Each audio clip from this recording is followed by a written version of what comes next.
দেশের ফুটবলের পাশে এসে দাঁড়ালো রপ্তানিমুখী তৈরি পোশাক শিল্প মালিকরা।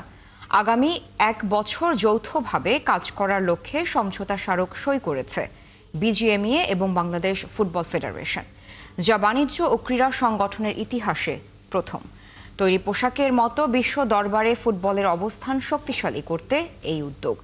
রাকিব হোসেনের রিপোর্ট। জামাল ভূঁইয়া, হামজা চৌধুরী আর সমিত সোমদের হাত ধরে একরকম জোয়ারে ভাসছে দেশের ফুটবল। যদিও তা এখনও স্থানীয় পর্যায়ে সীমাবদ্ধ, তবুও সাধারণ মানুষ যে ফুটবল নিয়ে স্বপ্ন বুনতে শুরু করেছেন তা স্পষ্ট। এবার দেশের ফুটবলের পাশে এসে দাঁড়ালো রপ্তানিমুখী তৈরি পোশাক শিল্প মালিকদের সংগঠন বিজিএমইএ। আগামী 1 বছরের জন্য ফুটবল ফেডারেশনের সঙ্গে সমঝোতা স্মারক সই করল সংগঠনটি, যা দেশের বাণিজ্য ও ক্রীড়া সংগঠনের ইতিহাসে প্রথমবারের মতো কোনো ট্রেড বডি অন্য কোনো স্পোর্টস বডির সাথে চুক্তি করতে যাচ্ছে বাংলাদেশের জন্য। অ্যান্ড আই বিলিভ হয়তো আমরা প্রথম শুরু করতে যাচ্ছি, বাট এটা শেষ হবে না। এরকম একটা এক্সাম্পল ভবিষ্যতে আরও অনেকে ফলো করতে যাবে। আমরা চাই ফুটবল যেন আর একটা ব্র্যান্ড হয়, আর একটা অ্যাম্বাসাডার হয় বাংলাদেশের ক্ষেত্রে।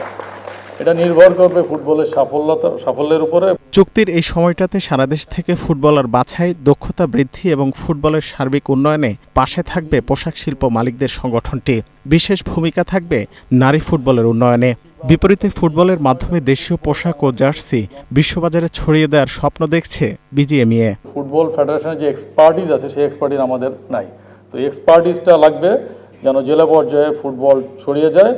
অন্য লজিস্টিক সাপোর্ট আমরা ইনশাল্লাহ দিব, শুধু বিজিএমইএ থেকে না, আমাদের ব্যক্তিগত তরফেও যদি সমস্যা লাগে সেটা আমরা দিব। আমরা ভবিষ্যতে জার্সি ডিজাইন করে করে আরও উন্নতম জার্সি যেন আমরা ডিজাইন করতে পারি এবং পৃথিবীতে আমরা পরিচয় দিতে পারি যে বিজিএমইএ খালি ম্যানুফ্যাকচারিং সাইডে সীমাবদ্ধ নয়, বিজিএমইএ এবং বাংলাদেশ ফুড ফেডারেশন ডিজাইন সাইডে এবং কোয়ালিটি সাইডেও যে আমরা সামনের দিকে এগিয়ে যাচ্ছি যৌথভাবে।